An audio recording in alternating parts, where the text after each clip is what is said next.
Yeah, yeah.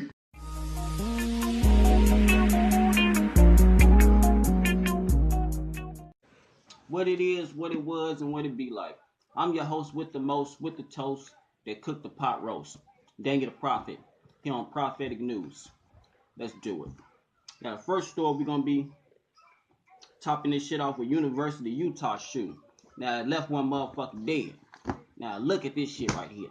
After a shooting in Red Butte Canyon, northeast of, or to the east of the University of Utah.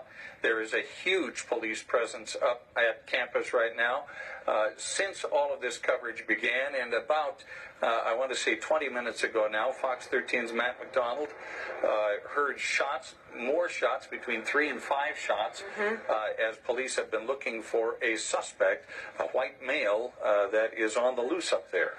And you just heard from that witness, Tara Cook, that she thought the shooter's girlfriend, that's how she described the woman, was shot in the finger. We know there's one deceased, so one person shot in the finger, and we don't know if they have apprehended or shot the original shooter. Let's go back to Matt McDonald. Matt, what do you know? Hey, Bob and Hope, as you can imagine, this is a very difficult situation for police to tackle because there is such a wide area and such a diversified area. There's a lot of buildings up here. You go just beyond the last building and suddenly you're out there into the wilderness area.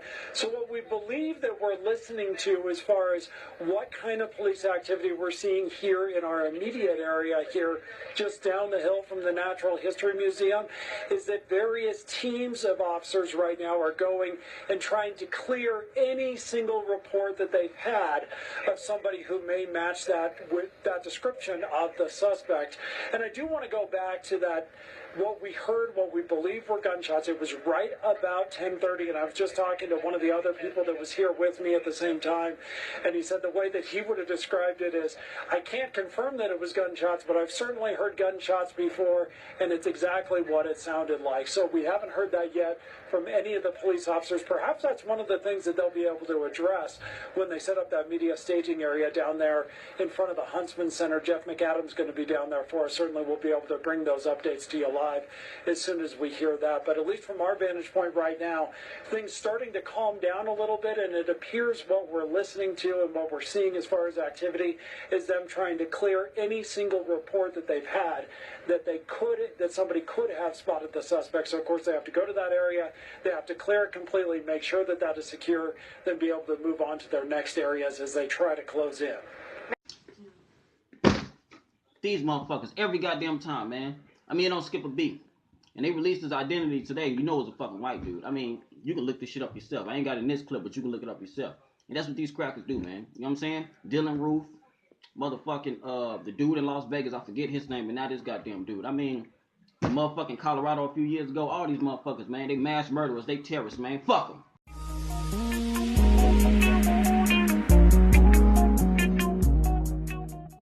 And this shit don't surprise me. I mean, this ain't shocking at all.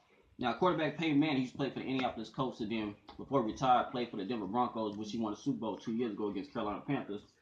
His sexual assault deposition video been surfacing ever since yesterday. You gotta check it out. She's the woman who says Peyton Manning sexually assaulted her years ago before he went pro.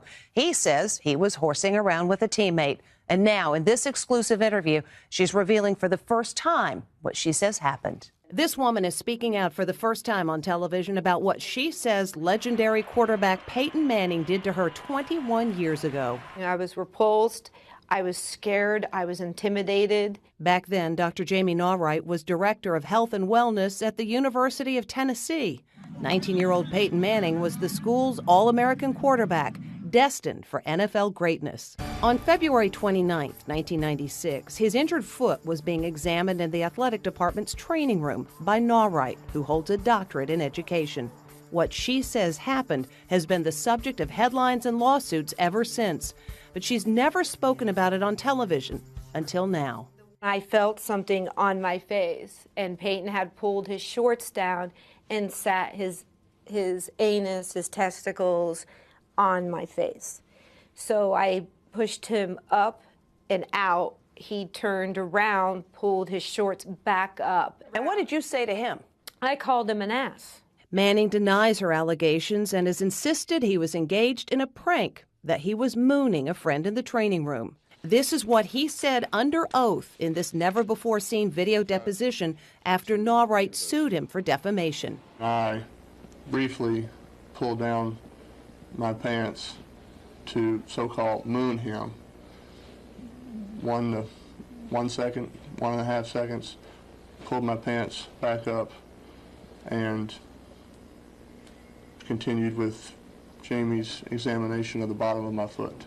Peyton Manning has said he was just mooning a friend. What do you say to that?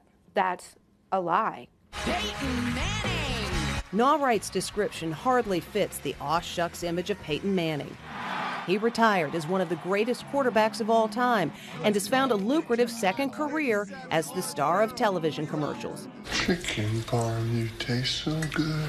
He's even been talked about as a potential candidate for the U.S. Senate from Tennessee, although he says he's not interested. Nawright told me her encounter with the 6'5", 235-pound Manning all those years ago left her terrified. Was the expression on Peyton Manning's face one of a smirk and a grin, or more of a scowl? It was anger, it was violence, it was definitely a predator, intimidating, anger, violent eyes that he had. She says she ran into her office and later that night filed this report with the Sexual Assault Crisis Center, telling the crisis counselor she feared for her job, worried, and feared for her life. My boss, when I called him that night, really realized that this was a serious situation. This was a sexual assault, and that he informed me not to call the police or press. She filed an employment discrimination complaint against the University of Tennessee and left the school 1 year later with a $300,000 settlement from the university.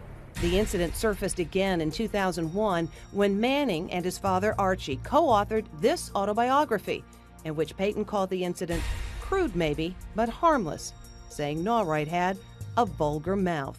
She sued for defamation and reached a financial settlement. You want your reputation back. When you sit there and you keep coming after me over and over, and you've created a cult of sports fans who hate me from afar. I've had my credit reported as I was deceased.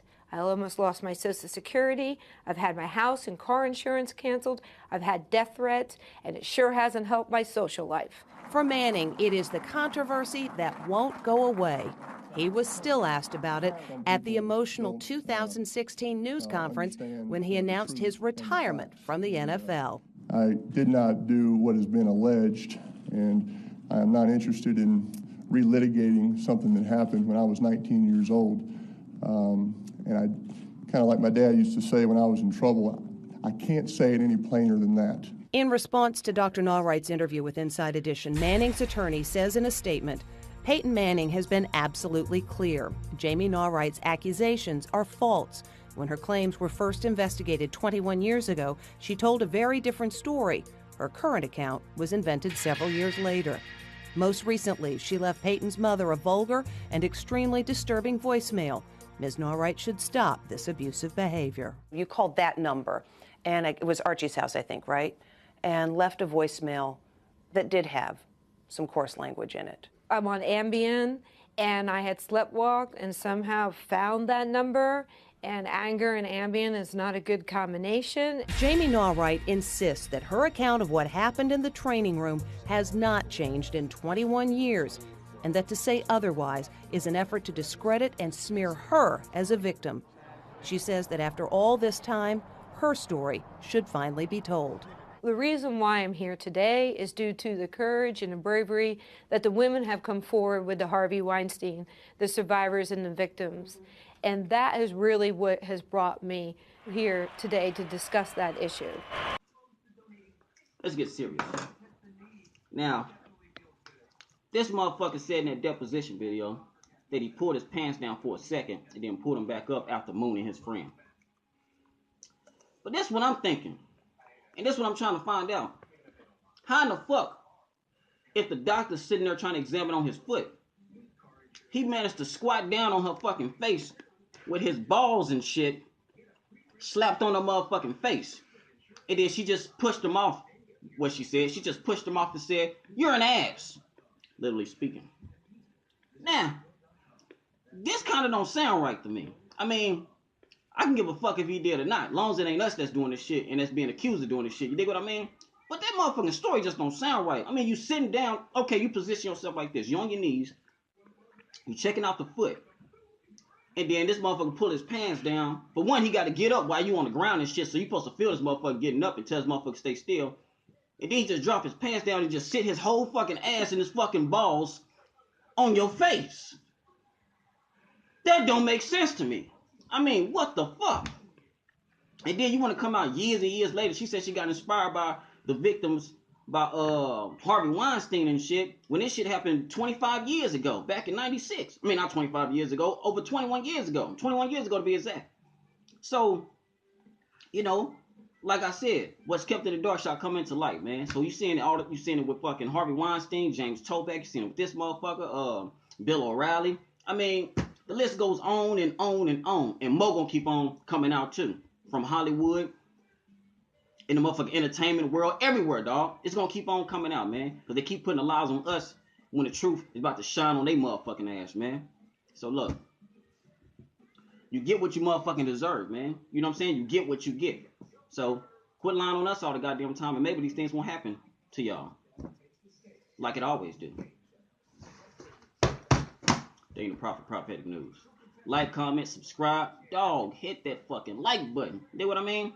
Hit me up on Facebook, Daniel the Prophet. Hit me up on SoundCloud, Daniel the Prophet D. Daniel the Prophet, I'm sorry. Hit me up on Instagram, Daniel the Prophet D. You know what I'm saying?